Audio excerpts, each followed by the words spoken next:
안녕하세요. 저는 서울에서 중학교 교사로 근무하고 있는 42살의 여성입니다.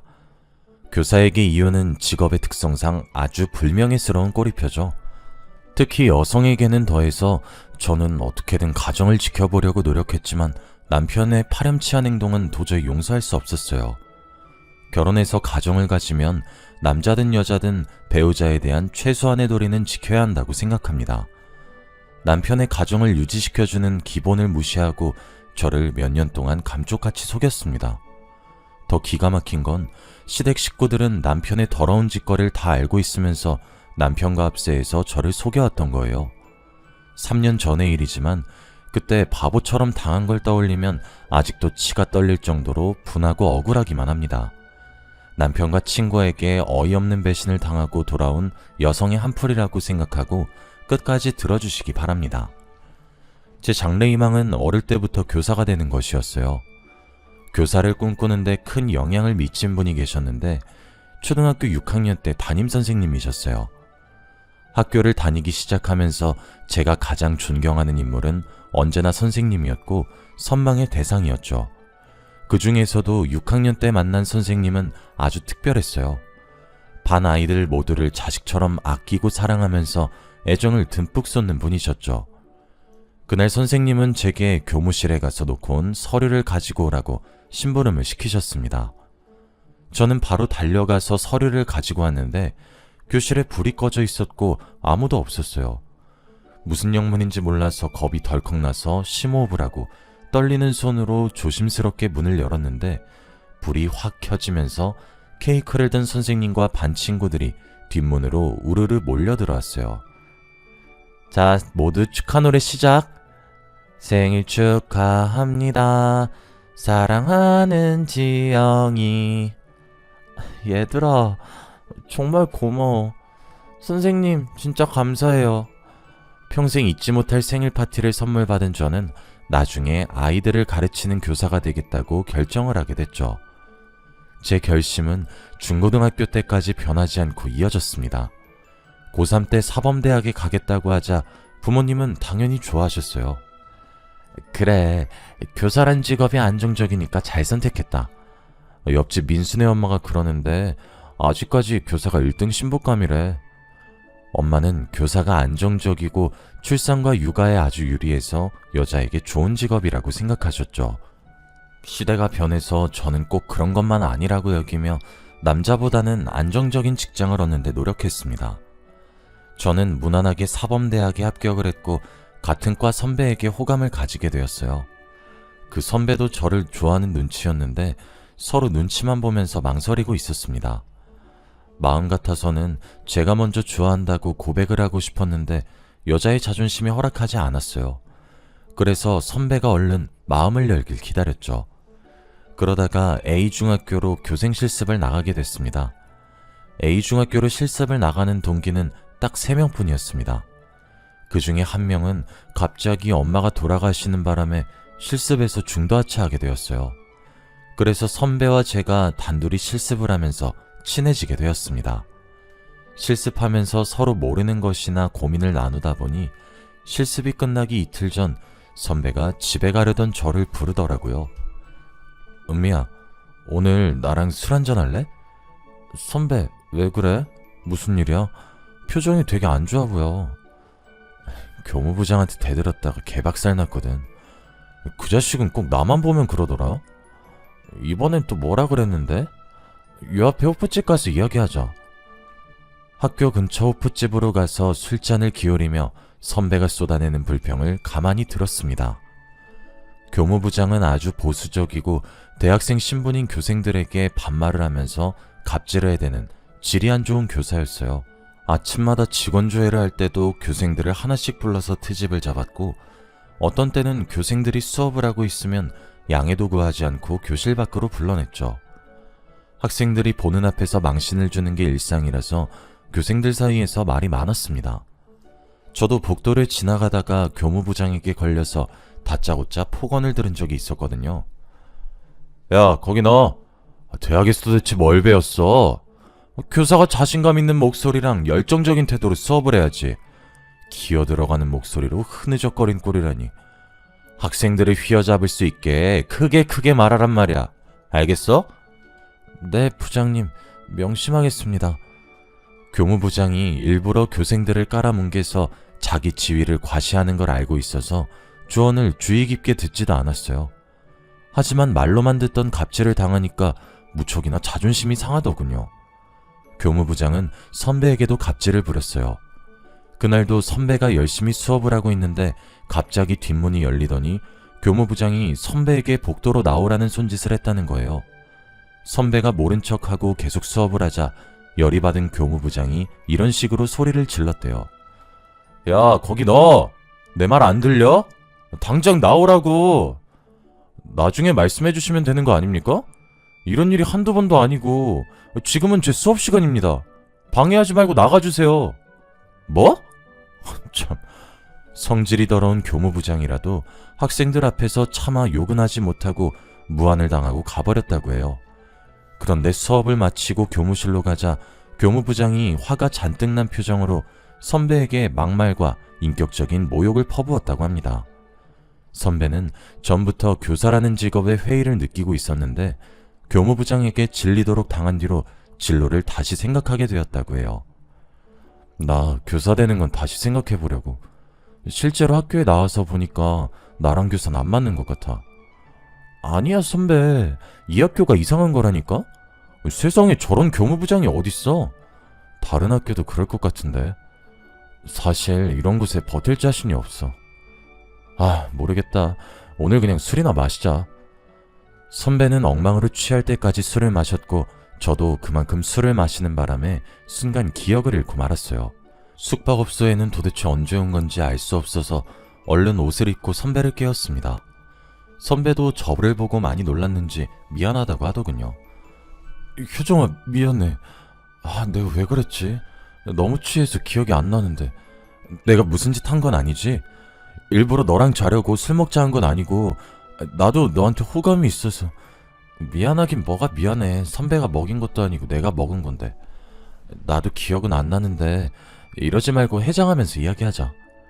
저도 선배를 좋아하고 있었고 선배와 교제하면 어떨까 많이 상상해봐서 기분 나쁘진 않았어요. 선배와 숙박업소 근처에 있는 국밥집에 들어가서 해장을 한 뒤 진지하게 만나보자는 이야기를 했죠. 선배와 연애하면서 저는 임용고시 준비를, 선배는 취직 준비를 하면서 만남을 이어갔습니다. 그때부터 선배를 오빠라고 부르면서 말도 놓고 편하게 지냈습니다. 저는 무난하게 임용고시를 치르고 중학교에서 교사로 근무를 시작했습니다. 오빠는 선배가 운영하는 벤처 사무실에서 일하게 되었죠. 당장 큰 돈을 벌지는 못해도 앞으로 전망은 아주 밝다고 했어요. 지금 당장 돈벌이를 제대로 하지 못하고 있다 보니 오빠 정도 실력이면 임용고시는 충분히 통과했을 텐데 아쉬운 마음이 들더군요. 그렇지만 오빠가 오랫동안 심사숙고해서 결정한 일이니 두말하지 않고 믿어보려고 했습니다. 어느덧 시간이 지나 2년 정도가 흘렀어요. 결혼할 나이가 되었고 오빠에게 큰 흠이 있지도 않고 좋은 사람이라는 걸 알고 있어서 결혼 이야기도 슬슬 꺼내고 있을 때였습니다. 오빠와 함께 시어머니를 찾아가니 의외의 반응을 보이시더군요.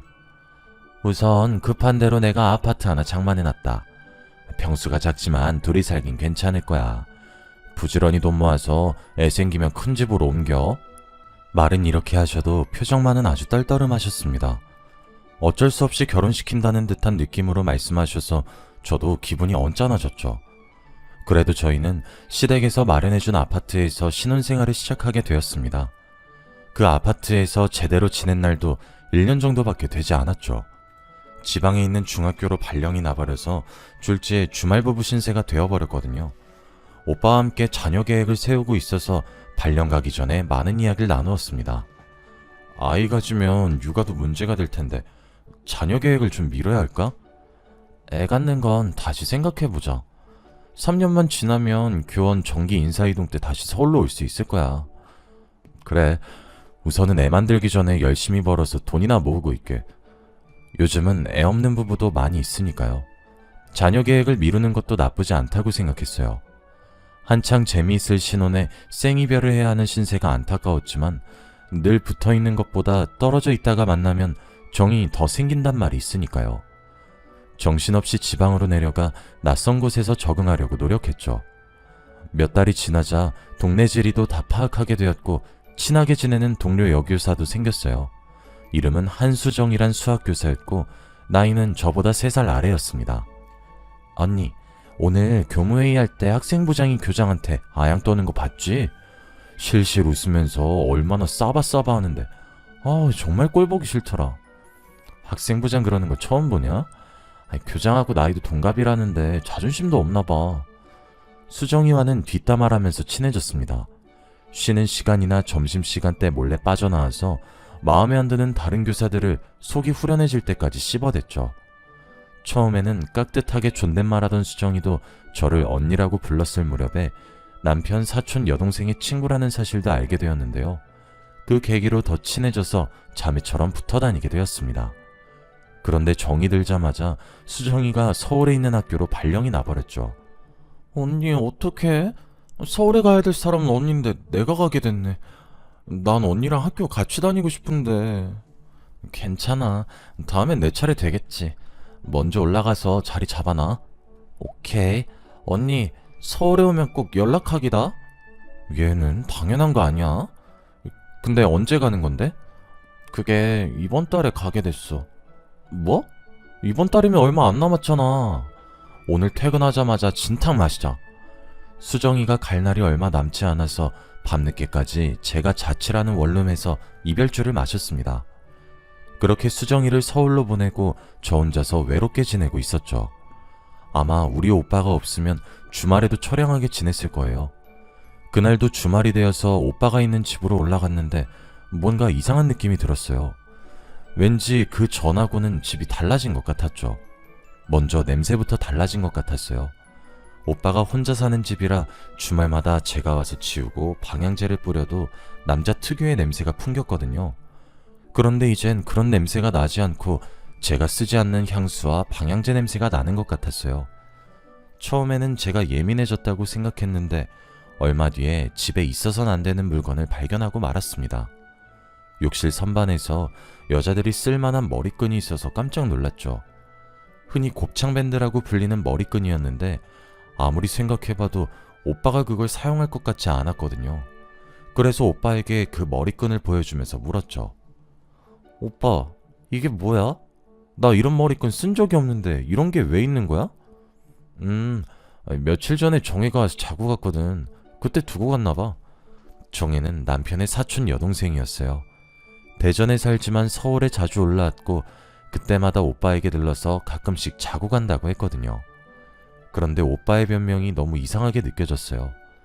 정혜는 늘 먼저 저에게 전화를 해서 오빠 집에서 묵겠다고 말해주는 편이었거든요.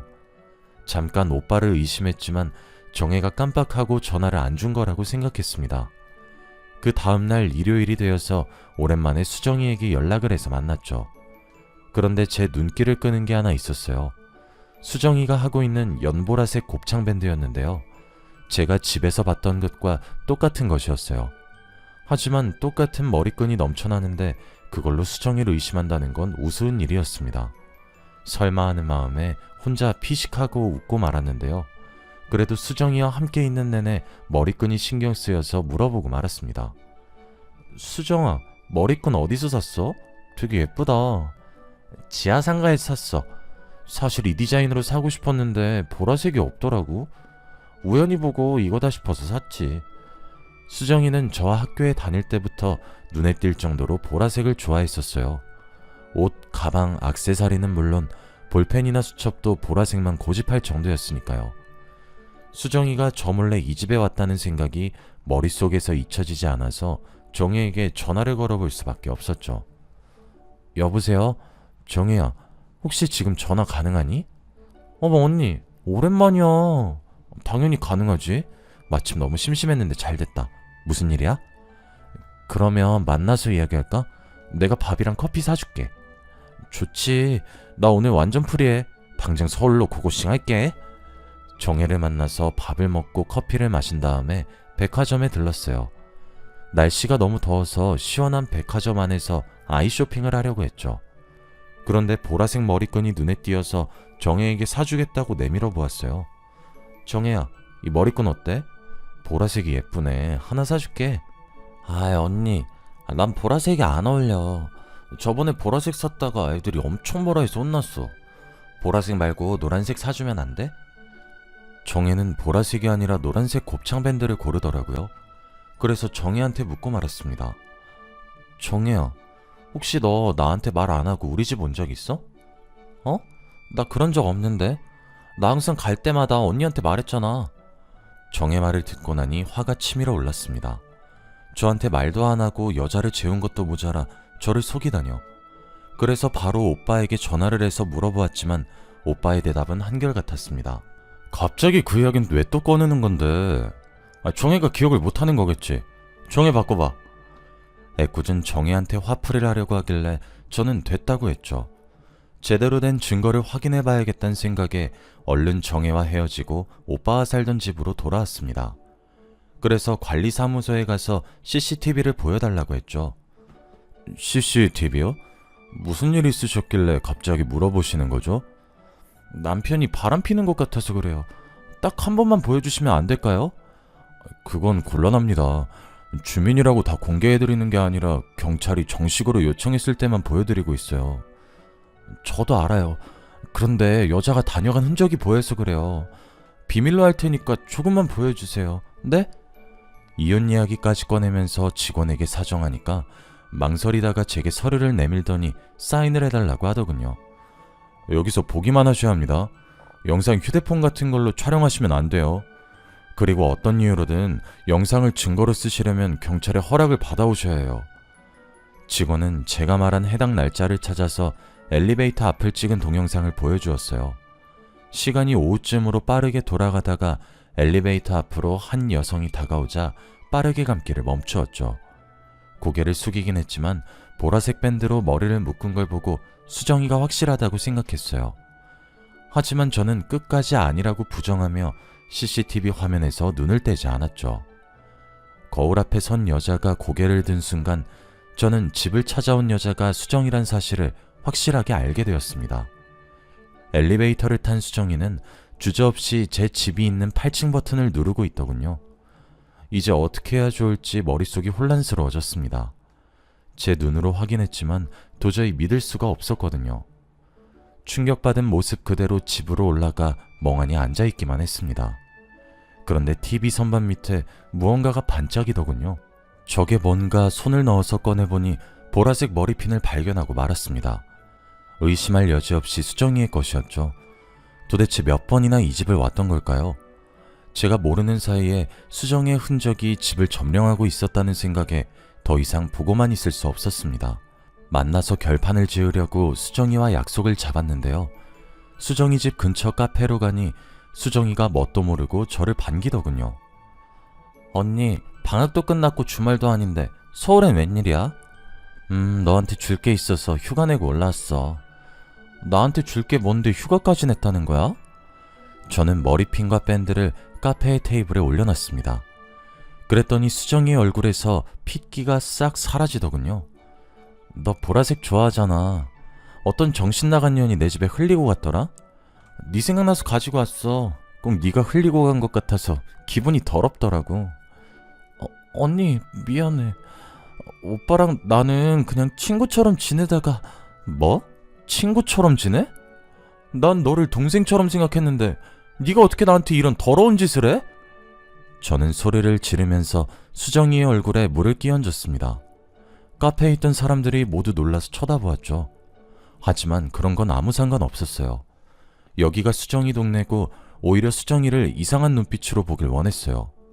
수정이가 이 상황을 수치스럽게 생각할 줄 알았는데 전혀 아니더군요. 오히려 어이없는 말을 내뱉고 있었어요. 언젠간 들통이 날 거란 생각은 했어. 그 전에 그만두려고 했는데 내가 한 발 늦었네. 그래, 내가 너무 일찍 알아버려서 미안하다. 네가 그만두기 전까지 바보같이 모르고 있어야 했는데 말이야. 그래놓고 나한텐 좋은 동생인 척 했던 거야? 언제부터 날 속인 건데? 제 고함 소리에 수정이는 한숨을 쉬더니 모든 걸 털어놓았어요. 서울로 발령을 받아서 학교에 근무하면서 친구인 정혜를 만났는데 우연히 오빠가 합석을 했다고 합니다. 그러다가 술에 취해 자버렸는데 정혜가 비밀을 지켜주기로 한 거죠. 정혜가 그걸 비밀로 해주기로 했다고? 그게 말이 돼? 정말 친동생같이 생각한 아이인데 그걸 숨겨주다니. 이건 정말이지 막장 드라마도 아니고 말이 안 되는 소리였죠. 저는 당장 정혜를 불러서 수정이가 했던 말을 그대로 이야기해 주었습니다. 그랬더니 정혜도 사색이 되어서 잘못했다고 싹싹 빌더군요. 아니 언니, 내가 잘못했어. 제발 용서해줘. 내가 말하면 오빠가 이혼할까봐 그랬어. 그리고 난 그만 만나라고 했는데 수정이가 몰래 만난 걸 나보고 어떡하라고. 나도 어쩔 수 없었다고. 오빠가 이혼할까봐 그랬다고?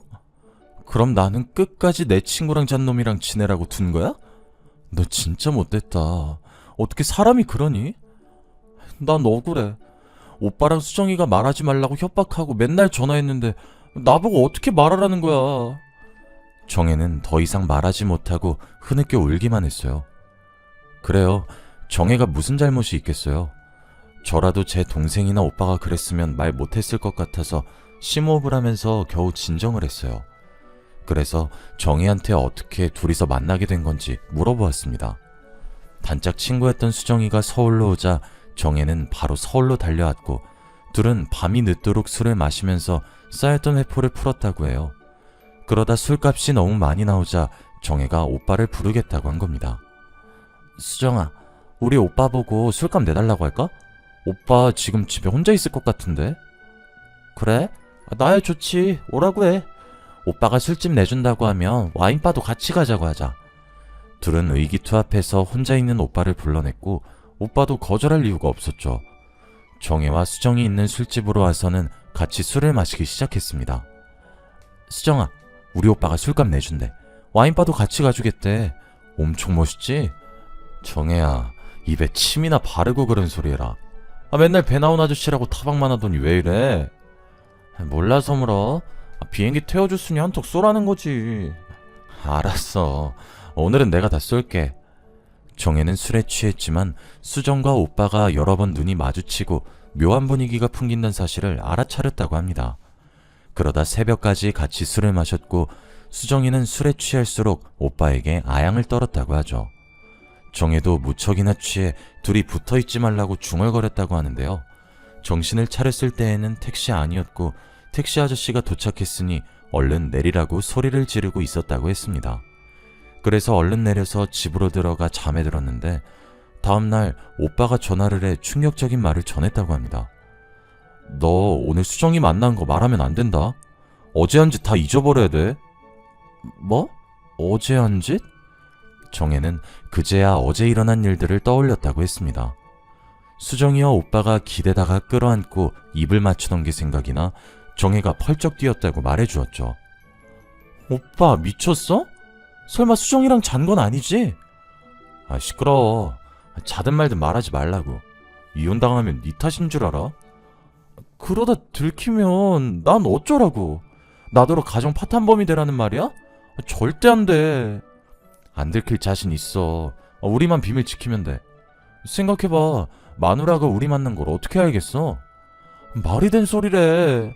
설마 언니 몰래 계속 만나려는 건 아니지? 어떻게 여동생 친구하고 그런 생각을 해? 정말 미친 거 아니야? 돈 줄게. 얼마면 돼? 너 얼마 전에 돈 필요하다고 했잖아. 여기서 돈 이야기가 왜 나와? 내가 오빠처럼 미친놈인 줄 알아? 너 여기서 언니 편 들어서 오빠 이혼당하게 만들래? 아니면 내 돈 받고 조용히 있을래? 어떻게 그런 비밀을 만들어. 난 못해. 난 언니한테 그런 비밀 못 만든다고. 거짓말 해달라는 게 아니라 모르는 척 입 닫고 있으면 된다니까? 그게 왜 어려운 건데? 내가 너 예전에 도둑질하다가 경찰서 간 거 엄마한테 확 말해버린다? 중학생 때 일을 왜 또 꺼내는 건데? 알았어, 말 안 할게. 조용히 있으면 될 거 아니야. 오빠가 이런 식으로 돈으로 매수하며 협박하는 바람에 정혜는 돈을 받고 모르는 척하고 있었다고 하죠. 수정이도 제 남편이란 걸 뻔히 알면서 오빠를 만난 이유가 따로 있었습니다. 정혜가 수정이 입에서 충격적인 말을 들었다고 전해 들었거든요. 죄책감에 잠을 못 이루던 정혜가 수정이를 만나 오빠를 만나지 말라고 설득시키려고 했답니다.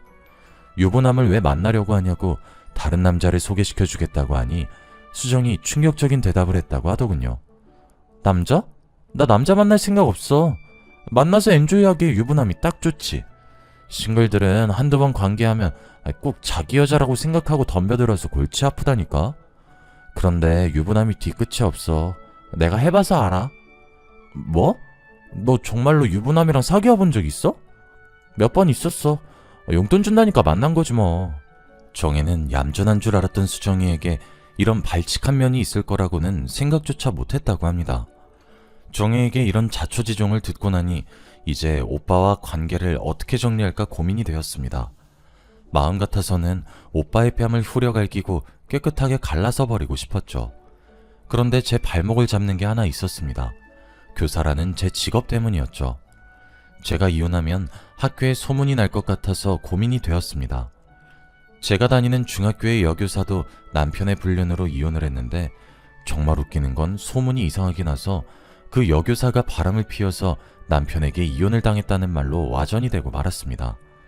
그녀는 한사코 아니라고 했지만 다른 교직원들은 앞에서 소문이 이상하게 났다며 위로해놓고 뒤에서는 아니 땡굴뚝에 연기가 날 리 없다고 수군대었죠. 그렇게 그 여교사는 따돌림을 당하면서 겉돌다가 그런 소문들이 학생의 귀에 들어가 학부모들도 알게 되었습니다. 우리 아이들을 불륜녀에게 맡길 수 없다는 학부모들의 공개적인 항의에 그 여교사는 견디지 못하고 학교를 떠나고 말았는데요. 그 여교사가 이제는 제가 될 것 같아서 무섭더군요. 꼭 그렇게 소문이 와전돼서 내쫓길 거라는 근거는 없었지만 갈등과 고민에 빠져들게 하였습니다. 그러다가 정혜에게 온 문자를 보고 또 한 번 충격을 받았습니다. 언니, 이것까지 숨기면 언니한테 정말 못된 짓 하는 것 같아서 말해. 우리 엄마도 오빠가 바람 피는 거 알게 됐는데 나보고 가만히 있으라고 했어. 내가 결혼해서 이런 짓 당했을 거라고 생각하니까 억장이 무너지더라. 밤새 고민하다가 가족이랑 연 끊길 각오하고 이렇게 문자 보내놔. 내가 언니를 정말 좋아하고 잘 따르는 거 알지? 언니가 오빠랑 정리하고 좋은 사람 만났으면 좋겠어. 시어머니도 저를 속이다니 오빠를 이혼만 해주고 보내줄 수가 없더군요. 정혜의 문자를 보고 복수를 해줘야겠다는 생각을 해냈습니다. 그래서 저는 얼른 정혜와 수정이에게 문자를 보내놨습니다. 앞으로 어떤 결과가 나오든 내가 알아서 할 테니까 가만히 입 다물고 있어. 오빠랑 연락하거나 만나지도 마. 저는 여러 번 정혜와 수정에게 오빠가 눈치채지 못하도록 입에 자물쇠를 채우라고 했어요. 아무것도 모르는 오빠는 수정이와 연락이 끊겨 아쉬웠는지 제가 주말에 올 때마다 부부관계를 원했어요. 하지만 여러 여자들과 어울리던 그 인간과 잠자리를 갖고 싶지 않았죠. 오늘은 좀 피곤하네. 그냥 쉬고 싶어. 그러니까 건드리지 마. 알았어. 귀찮게 안 할 테니까 먼저 자. 저는 누웠지만 잠이 오지 않았어요. 그래도 오빠가 꼴 보기 싫어서 자는 척하고 누워 있었습니다. 그런데 그때 오빠에게 전화가 걸려왔어요. 오빠는 저를 슥 쳐다보더니 거실로 나가더군요. 엄마, 집사람은 자고 있어. 괜찮으니까 말해. 수정이 그년이 전화한 줄 알았는데 시어머니의 전화였습니다. 오빠가 거실 소파에 앉아서 통화를 하고 있더군요. 시어머니가 무슨 말을 하는지 알 수 없었지만 오빠가 하는 대답을 들어보니 무슨 대화를 하는 건지 어림잡을 수 있었어요. 알겠어, 엄마. 내가 정리한다니까. 무슨 가정이 깨져. 내가 조심해서 지금까지 안 들켰는데. 그리고 수정이는 내가 정리했어. 다른 남자 생겼는지 나 차단한 것 같더라고. 혜미도 정리한다니까. 알겠어. 잔소리 좀 하지 마. 만난 지 3년이 넘었는데 어떻게 바로 정리해. 나도 시간 필요하니까 기다려줘. 오빠가 저 몰래 다른 여자를 또 만나고 있었습니다. 혜미라면 저도 알고 있는 여자였어요. 오빠가 일하는 벤처 사무실에서 일하는 여직원이었죠. 오빠가 전화 통화하는 걸 계속 들어보니 교사라는 직업을 포기한 것도 혜미라는 내연녀가 마음에 들어서 선배의 사무실에 들어갔던 겁니다. 저와 결혼을 한 뒤에도 그녀와 내연 관계를 이어오고 있었던 거죠. 그래놓고 오빠는 시어머니께 비밀을 지키라는 당부의 말을 하더군요. 정리할 거니까 걱정 마. 내가 알아서 할게. 엄마도 비밀은 확실히 지켜야 돼. 알겠지? 둘의 전화 통화를 들은 저는 충격을 받아서 정신이 아찔해졌습니다. 얼마나 화가 치밀어 오르는지 당장 이불을 던지고 나가서 오빠의 멱살을 잡고 얼굴에 침이라도 뱉어주고 싶었죠. 하지만 제대로 된 복수를 위해 입술을 꽉 깨물고 억지로 참았습니다. 외도 증거를 확실히 잡아 법정에서 이기려고 집안에 카메라를 숨겨놨습니다. 연차 내놓고 출근하는 척했다가 집 근처에 숨어 있었어요. 역시나 남편이란 작자는 제가 지방으로 내려갔다고 휴가까지 냈는지 사무실에 가지 않고 혜미란 여자를 데리고 왔더군요. 오빠와 혜미가 엘리베이터를 타고 올라가자마자 따라갔습니다. 현관문 앞에 서 있는데 둘이 히히덕거리는 게 들리더군요. 둘의 외도가 확실히 찍힐 때까지 기다렸습니다. 그리고 갑자기 문을 열고 들어갔죠. 지금 잘하는 짓이다. 나 몰래 이러고 다니니까 좋아? 여보, 나는 그게 아니라 더 이상 속이려고 들지 말고 솔직하게 털어놔. 이 여자 말고 수정이라도 잔 거지? 아니, 뭘 털어놓으라는 거야. 수정이랑 잔 건 또 뭐고? 당신 갑자기 와서 왜 그러는 건데? 혜미는 근처에서 이야기하다가 중요한 서류가 있어서 그거 가지러 온 거야. 오빠, 끝까지 거짓말할 거야? 정혜랑 수정이가 전부 다 말했다고. 당신이 진짜 이 집에 들어와서 서류만 확인했는지 몰라도 당신이 이 여자랑 한 짓도 카메라에 찍혔어. 제가 숨겨놓은 카메라를 꺼내니까 오빠가 놀라서 입이 딱 벌어졌습니다. 하지만 끝까지 아니라고 혜미 눈에 뭐가 들어가서 봐준 거라고 하는데 가짜는 변명을 늘어놓는 오빠의 뺨을 힘껏 갈겨버리고 말았죠. 이 미친놈아, 이렇게까지 다 들켜놓고 거짓말을 해? 당신 이혼소송 당하면 재산이란 재산 다 뺏길 줄 알아. 내가 곧 죽어도 당신 빈털터리 만들 거라고. 여보, 혼자 있다 보니 너무 외로워서 그랬어. 정말 미안해. 내가 미쳐서 해선 안 되는 짓을 저질렀어. 한 번만 용서해줘. 뭐? 용서? 필요 없어. 당장 이혼해. 너 같은 바람둥이에 거짓말쟁이하고는 같이 못 살아. 정혜고 수정이가 증인이고 이 동영상이 증거니까 7년을 속인 대가는 내가 전부 받아낼 테니까 도망가지 말고 있어. 당신 어디가? 짐은 갑자기 왜 싸는데? 우리 대화하자. 오해가 있으면 대화를 해야지. 이거 대화는 무슨 대화? 내가 사과할 기회까지 줬는데 끝까지 거짓말하려는 사람이랑 대화할 생각 없어. 그리고 나 당신이랑 같이 못 살아. 단 하루라도 한 지붕에서 한 이불 덮고 살 생각 없다고. 그렇게 제가 이혼을 통보하고 집을 나가버렸습니다. 오빠가 또 시어머니에게 일렀는지 시어머니께서 득달같이 절 찾아와서 이혼은 절대 안 된다고 사정을 하더군요. 얘야, 한 번 바람 폈다고 이혼이라니. 누구나 한 번은 실수를 하는 법이잖아. 게다가 넌 교단에서 학생들을 가르치고 있잖아. 교단이 보수적인 거 나도 들어서 잘 알고 있다. 그러니까 이번 한 번만 참아다오. 제발 부탁한다. 어머님은 그런 말 할 자격 없어요. 아무리 그래도 아들이 바람을 피우고 다니는 걸 알면서도 가만히 있는 게 말이 돼요? 그래, 내가 잘못했다. 미안하다. 그러니까 미친 척하고 한 번만 용서해주면 내가 다신 이런 일 없게 해주마. 어? 시어머니는 엎드리다시피 제게 빌었고 오빠도 다신 이런 일이 없을 거라고 맹세를 했어요.